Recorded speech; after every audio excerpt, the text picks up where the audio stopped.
ပြီးခဲ့တဲ့အပတ်ကဆိုလို့ရှိရင်ကျွန်တော် 2D နဲ့ပတ်သက်ပြီးတော့ဒီထွက်တာဟိုကြည့်ရပေါ့နော်မူ9ခုက5ခုထွက်ပါတယ်အဲ့တော့အဲ့ဒီမူ9ခုက5ခုထွက်ပြီးတော့အဲ့5ခုကစုစုပေါင်း6ကွက်ထွက်တာဖြစ်ပါတယ်အဲ့ဒီအရင်ဘက်ကဆိုလို့ရှိရင်စုစုပေါင်းကျွန်တော်တို့8ကြိမ်ကဏ္ဍ8ကြိမ်ထွက်ပါတယ်မူအားဖြင့်ဆိုလို့ရှိရင်6ခုထွက်သွားတာဖြစ်ပါတယ်အဲ့တော့ကျွန်တော်တို့ဒီ 2D ရှင်းမိတ်ဆွေတွေကိုကျွန်တော်ဒီတစ်ပတ်မှာမူ9ခုနဲ့ပေးမှာဖြစ်ပါတယ်ကျွန်တော်ဒီမူ9ခုကိုထိုးမယ်ဆိုလို့ရှိရင်ကျွန်တော်ကျန်းတဲ့တက်ရ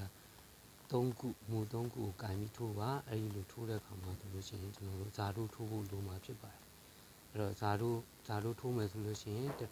2000ပထမတစ်ချိန်မှာ1000နဲ့ထိုးမယ်ဒုတိယချိန်မှာ2000ပေါ့နော်တတိယချိန်မှာဆိုလို့ရှိရင်4000ဒုတိယချိန်မှာဆိုရင်8000ပေါ့နော်သူရဲ့ဇာတို့နဲ့တက်သွားတာဖြစ်ပါတယ်အဲ့တော့ကျွန်တော်မူကိုကင်ထိုးမယ်ဆိုလို့ရှိရင်ယုံကြည်ကြည်နဲ့ထိုးလို့ရပါတယ်အဲ့တော့ကျွန်တော်မူတွေဒီတစ်ပတ်မှာတော့မနေ့ည10ချိန်ထွက်ခဏနဲ့မှာအနည်းဆုံး5ချိန်ထွက်မှာဖြစ်ပါတယ်အဲ့ဒီ5ချိန်ထွက်မယ်ဆိုလို့ရှိရင်ကိုမတွေကဒီ 2D မှာဒီ5ချိန်လုံးရခဲ့မယ်ဆိုလို့ရှိရင်ဒါတကယ်ကိုဒါအမြတ်အကျိုးမြတ်များရမှာဖြစ်ပါတယ်အဲ့တော့ကျွန်တော်တို့အဲ့ဒါကလည်းကျွန်တော်တို့ဒီမူကင်ထိုးတဲ့ပုံမှာမူတည်ပြီးတော့မှဒီပေါက်ကနန်းတွေကိုဒီအမြဲတမ်းရမှာဖြစ်ပါတယ်အဲ့တော့ကျွန်တော်တို့ဒီမူ9ခုကဆိုလို့ရှိရင်ကျွန်တော်တို့စပြီးထွက်ကြရဘူးပါကိုဆက်ထွက်ပါတယ်တ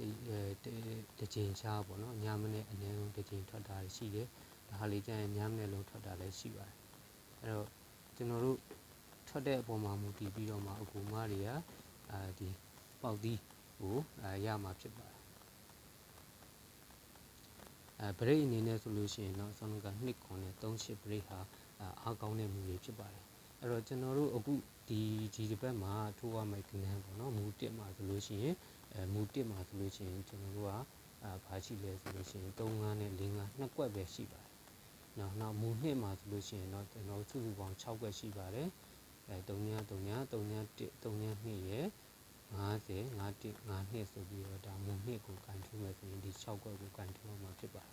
အဲ့တော့မူ3ကိုကန်ထိုးမယ်ဆိုလို့ရှိရင်ကျွန်တော်တို့3 1 3 2 1 2ဒီ3ကွက်ကိုကန်ထိုးအောင်မှာဖြစ်ပါတယ်အဲ့တော့မူ4ကိုကန်ထိုးမယ်ဆိုလို့ရှိရင်တော့ဒါစုစုပေါင်း6ကွက်ဖြစ်ပြီးတော့5 1 5 6 2 1 2 9 6 1 6 9ဆိုပြီးတော့မှထိုးအောင်မှာဖြစ်ပါတယ်အဲ့တော့ကျွန်တော်တို့မူ9ကိုကန်ထိုးမယ်ဆိုလို့ရှိရင်4ခွန်4 8 6ခွန်8ခွန်80 60ဆိုပြီးတော့မှကျွန်တော်တို့ကန်ထိုးအောင်မှာဖြစ်ပါတယ်အဲ့တော့မူ6ကိုကန်ထိုးမယ်ဆိုလို့ရှိရင်တော့ကျွန်တော်က4 8 4 3 9 8 9 3ဆိုပြီးတော့မှဒါ4ကွက်ထိုးအောင်မှာဖြစ်ပါတယ်အဲ့တော့မူခွန်ကိုကန်ထိုးမယ်ဆိုလို့ရှိရင်တော့9ခွန်9နှစ်4ခွန်4နှစ်ဒီစသဖြင့်ဒါကန်ထိုးအောင်မှာဖြစ်ပါတယ်အဲ့တော့အကူမတွေကဒီကျန်းနှစ်တက်ရမူ3ခုကိုဒါကန်ထိုးလို့ရပါတယ်ဆိုတော့လို့ကဏ္ဍများတဲ့မူနဲ့ကဏ္ဍနေတဲ့မူနဲ့အဲ့လိုတွဲပြီးတော့လည်းထိုးမယ်ဆိုရင်လည်းရပါတယ်အဲ့တော့ဒီမှာစတားပြထားတာတွေကကျွန်တော်ဒီတစ်ပတ်မှာကြိုက်တဲ့ကဏ္ဍလေးတွေကိုကျွန်တော်စတားပြထားတာချင်းဖြစ်ပါတယ်